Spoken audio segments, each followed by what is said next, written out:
क्या आपने कभी सोचा है कि आपकी 95% आदतें, फैसले और डर आपके नियंत्रण में नहीं होते? न्यूरोसाइंस के अनुसार हमारा जीवन काफ़ी हद तक हमारे सबकॉन्शियस माइंड से चलता है। लेकिन क्या होगा अगर मैं आपसे कहूँ कि दिन में 2 बार एक ऐसी विंडो खुलती है जहाँ आप अपने दिमाग के सॉफ्टवेयर को बदल सकते हैं, जहाँ आपका तार्किक दिमाग शांत हो जाता है और अवचेतन मन पूरी तरह खुल जाता है। ऐसी अवस्था को थीटा स्टेट कहते हैं और अगले 5 मिनट में आप जानेंगे कि कैसे यह गोल्डन विंडो आपकी सोच, आदतों और शायद आपकी पूरी ज़िंदगी बदल सकती है। न्यूरोसाइंस के अनुसार हमारा दिमाग बिजली की तरंगों पर काम करता है, जिन्हें ब्रेन वेव्स कहा जाता है। ये तरंगें मुख्य रूप से 4 अवस्थाओं में बटी होती हैं।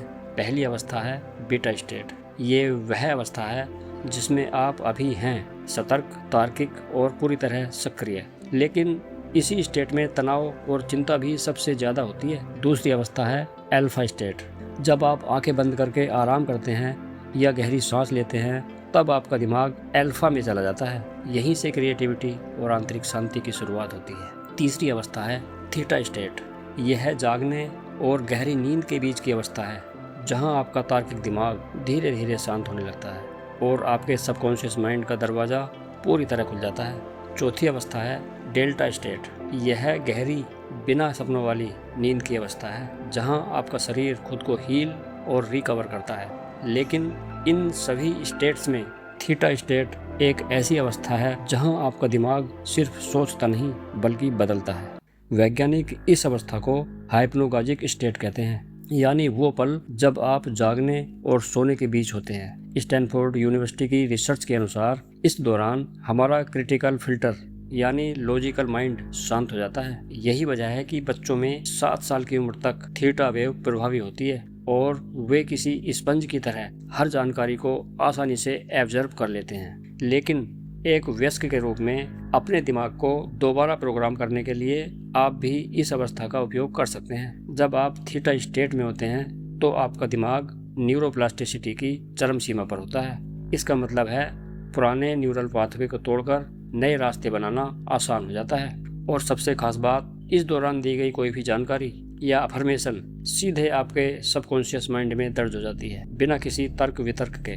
यही वो समय है जब आप अपनी सेल्फ इमेज को बदल सकते हैं और गहरी एंजाइटी को आत्मविश्वास में बदल सकते हैं। अब सवाल ये है कि आप इस गोल्डन विंडो का फ़ायदा कैसे उठा सकते हैं। इसके 2 सबसे शक्तिशाली समय होते हैं, सुबह नींद से उठने के तुरंत बाद और रात को सोने से ठीक पहले। यहीं से शुरू होता है इस पूरी प्रक्रिया का सबसे महत्वपूर्ण हिस्सा। बिस्तर पर लेटते ही धीरे धीरे गहरी सांस लें, जैसे बॉक्स ब्रीदिंग, मतलब 4 सेकंड तक सांस अंदर लें, 4 सेकंड तक रोकें, 4 सेकंड तक धीरे धीरे बाहर छोड़ें और 4 सेकंड तक फिर रुकें। यही साइकिल दोहराते रहें। कुछ ही मिनटों में आपका दिमाग बीटा से अल्फा और फिर थीटा स्टेट की ओर शिफ्ट होने लगता है। लेकिन सिर्फ थीटा स्टेट में पहुंचना ही काफ़ी नहीं है। अगर आप इस अवस्था का सही इस्तेमाल करना चाहते हैं तो आपको अपने दिमाग को एक नई दिशा देनी होगी। और यहीं से शुरू होता है पहला पावरफुल स्टेप। जो आप बनना चाहते हैं उसे सिर्फ सोचिए मत, बल्कि उसे महसूस कीजिए। ऐसे महसूस कीजिए जैसे वो चीज़ पहले से ही आपकी ज़िंदगी का हिस्सा हो। क्योंकि रिसर्च बताती है कि हमारा दिमाग कल्पना और वास्तविक अनुभव के बीच का अंतर पूरी तरह नहीं पहचान पाता। और जब कोई भावना बार बार दिमाग में दोहराई जाती है तो सबकॉन्शियस माइंड उसे सच मानना शुरू कर देता है। यहीं से आता है दूसरा पावरफुल स्टेप, ध्वनि के जरिए सबकॉन्शियस माइंड को प्रभावित करना। धीमी थीटा फ्रिक्वेंसी म्यूजिक या अपनी ही आवाज़ में रिकॉर्ड किए गए पॉजिटिव अफर्मेशन सुने, क्योंकि उस समय आपका सबकॉन्शियस माइंड हर शब्द को बिना किसी रेजिस्टेंस के, यानी बिना मानसिक विरोध के एब्जर्व करने लगता है। दिमाग को रीप्रोग्राम करना कोई जादू नहीं है, यह प्योर बायोलॉजी है। अगर आप लगातार 21 दिनों तक थीटा स्टेट का सही इस्तेमाल करते हैं तो आप अपने इस बायोलॉजिकल कंप्यूटर का ऑपरेटिंग सिस्टम बदल सकते हैं। धीरे धीरे आपकी आदतें बदलेंगी, आपकी सोच बदलेगी और शायद आपकी पूरी ज़िंदगी भी।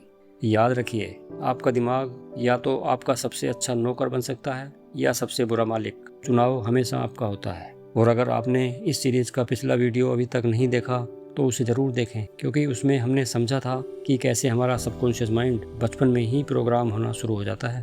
और अगले वीडियो में हम बात करेंगे कि क्यों बच्चों का दिमाग शुरुआती वर्षों में सबसे ज़्यादा सेंसिटिव होता है और कैसे माता पिता अनजाने में उनके पूरे भविष्य की प्रोग्रामिंग कर देते हैं, क्योंकि कई बार बच्चों को सिर्फ अच्छी शिक्षा नहीं बल्कि सही सबकॉन्शियस प्रोग्रामिंग की ज़रूरत होती है।